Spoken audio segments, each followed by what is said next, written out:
morning, guys. Happy Monday morning motivation. Now, usually I'm out walking while I'm sharing with you some encouragement that God has given me. But today, I want to be in a settled place as I give the testimony of a settled place that God has brought us to. Today, I want to share the testimony of HarHar. That's HarHar behind me there. That is the land that God has given us to build on, to settle on, to rest in. HarHar is a Hebrew term that means a peaceful and prosperous place. It also means the hill of God's presence. So to us, it's more than just a gift that God has given us. It's a holy place. It's a place where our family has been led through a bit of an exodus. See, today is my birthday, which marks the 3-year anniversary of when we were uncomfortably and suddenly forced to leave the house that we thought that we were going to be settled in pretty much for the rest of our lives. A house that we were purchasing was legally stolen from us, and we were given just days to get out of that house, to move everything that we've owned, to uproot our family and find a new place. And in that suddenness, in that day, 3 years ago, when we walked away from that house, all of our belongings landed in storage, and we wound up starting a journey that would take us through 11 moves in 3 years. We went from staying with family to staying in Airbnbs, to staying in rental apartments, to staying in hotels, lots of different hotels, to staying in a rental house, which we shared with another family, to more hotels, to more Airbnbs, to travel across the nation, and back here to Texas again, until in the midst of that journey, oh yes, we also stayed in RV parks, and we also stayed with friends. We also stayed, just in every sort of place that you could imagine. But we stayed together as a family. But what I was saying is that in the midst of that journey, I never stopped seeking God for where He would have us. And our prayer was always that He would open the door for the place that He would have for us, which meant that He continually shut the doors for the places He didn't want us to be. Every place that He led us to had an expiration date. We were only there at the most for a couple of months.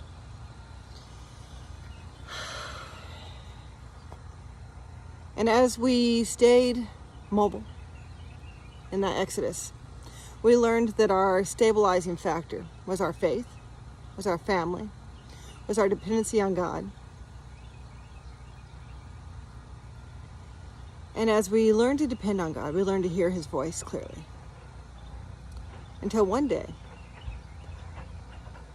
when Joey was going about his business duties, he found himself doing some paperwork at the courthouse that had to do with our pest control business.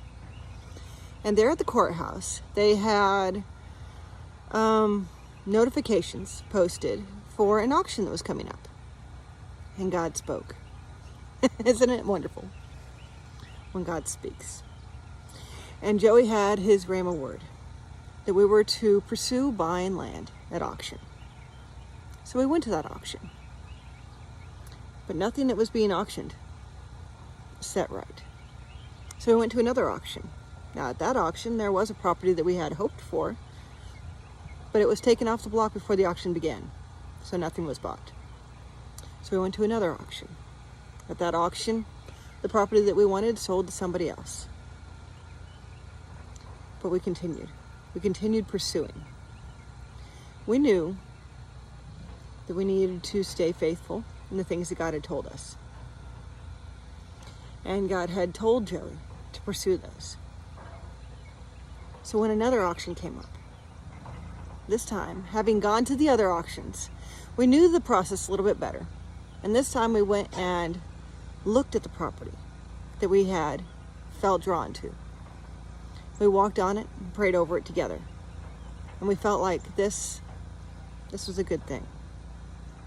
We had a peace. What we didn't have is any money at all to put towards the auction. So a week before the auction, God revealed this property to us.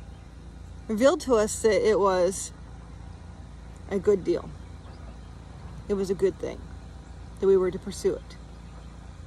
But we didn't have the provision for it yet. It didn't stop us. It didn't stop us at all. We just continued. I continued teaching the children daily their homeschooling. Joey continued going to work every day. We continued praying over the property and over our family every day. We continued seeking his face, and by the time that auction started, the money had been provided. I can't even tell you exactly where the money came from. Through this job, through that job, through this customer, through a couple of gifts. God provided it. 100%. God provided the money that paid for that auction. And when the day of the auction came, we were late.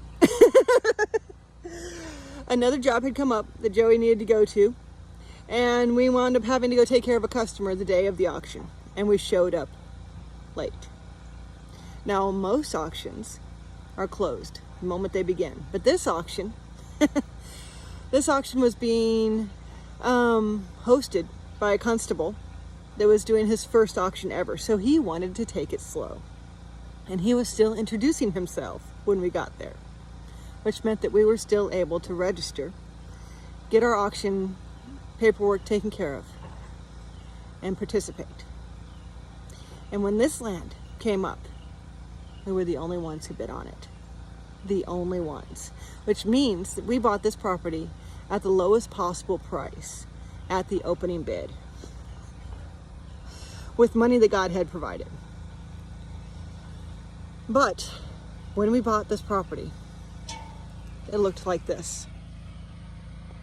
Completely wooded. Thick. Totally uninhabitable. It was a faith project. It was a case for grace. So for the next 2 years, as we continued our exodus, not really having a place of our own, not having any place to rest, any place to call home. Going still from house to house, from hotel to hotel, from apartment to apartment, from place to place, every couple of months. We made the trek from wherever it was that we were sleeping that night to here in Granbury. Brought hand tools at first, then eventually invested in a generator and sawzalls and started clearing the land by hand. About 1.5 years into that process, God spoke again. But this time he didn't speak to us. He spoke to a friend. And this particular friend owns a tree trimming business. And God spoke to him while he was sitting down at lunch and said, "Call Joey. He needs your help." He had only met Joey in passing at church, but he had his number because Joey had shared his business card with him. And he called him and he said, "God said that you might need some help with trees. Do you have some trees that need some trimming?" And Joey said, "Yes, yes we do." And then, because God had spoken, in one day, the land was cleared enough for us to be able to put a driveway in, cleared enough for us to start preparing for a building, start preparing to build a home. And so, in one day, because God spoke to a friend who was obedient, we had another step forward towards our home. And still the exodus continued. And 2020 happened. At this point, we were in an RV, at an RV park. We found an RV park not far from HarHar. And in this RV park, we came and continued to work on the land as much as we possibly could. And while we were staying there, we were exploring the area because we wanted to learn about our new hometown. And God drew Joey towards a storage building company. And we found this red barn. And having prayed over it, having come into agreement, in the midst of 2020 and all of that craziness, God provided a shelter. We had it put in place, which is another story of miracle after miracle. We began the process of putting in the utilities, getting running water, digging the hole for the septic system, putting in the electrical poles. A lot of that is still in process. And just a few months later,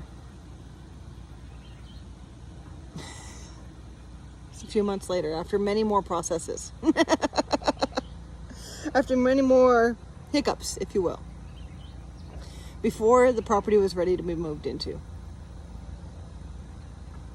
the RV that we were staying in was hit by a storm.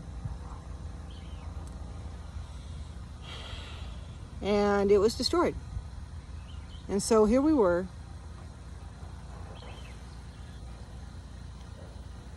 having a property that wasn't ready to be moved into. And the place that we were staying was destroyed.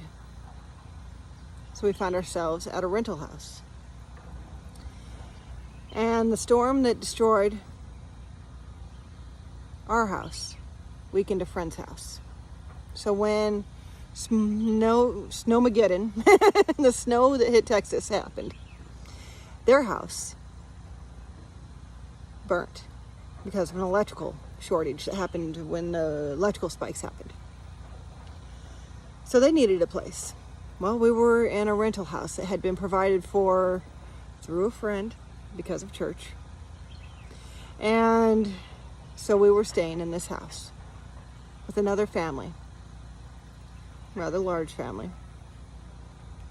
and us, still working on HarHar. We only had that rental house for a couple of months before its expiration date hit. When its expiration date hit, HarHar still didn't have electricity, still didn't have plumbing, but it was time.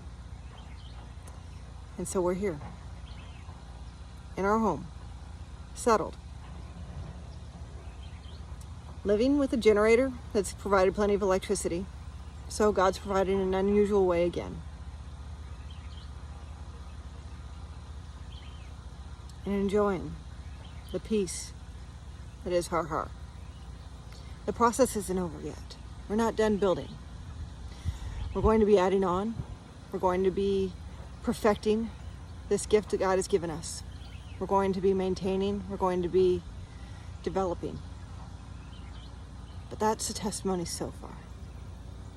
That God has taken us from a place where we had nothing, no home of our own, only boxes of clothes that, well, my children quickly outgrew. We didn't even have vehicles at that point. Joey's work truck broke down. Our only family vehicle also broke down. Through this process, God provided us a family vehicle and a new work truck. Through this process, God provided us land. Through this process, God provided us friends that prayed with us. He provided us everything. Everything, everything. So through this testimony, I want you to remember that when it feels like everything is gone, God is still on the move. God is still providing. All he asks is that you seek him, that you hear his plan, and you follow his path, even when it doesn't seem to make sense. Even when it leads you to 11 moves in 3 years. Even when it leads you to the most uncomfortable places. because sometimes uncomfortable means growing. All right. I love y'all. I'll talk to you later. Bye-bye.